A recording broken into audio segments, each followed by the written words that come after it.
Rekonstruktiv plastik jarrohlikda O'zbekistonda davolab bo'lmaydigan holatlar bormi? Ha, bunday holatlar uchrab turadi, lekin ko'p hollarda emas. Bugungi kunda O'zbekistonda lab, tangla yoriqlari, sindaktiliya, polidaktiliya, ko'plab hosilalar, kuygandan keyingi chandiqli tortuvchi kontrakturalarni O'zbekistonda ham muvaffaqiyatli amalga oshirilib kelyapti.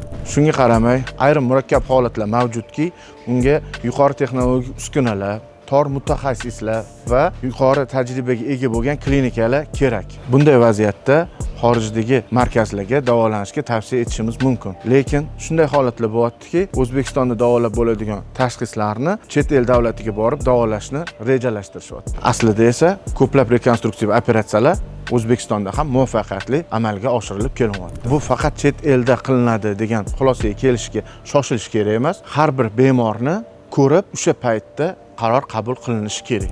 Agar sizda ham shunday muammo bo'lsa, direktdan murojaat qiling.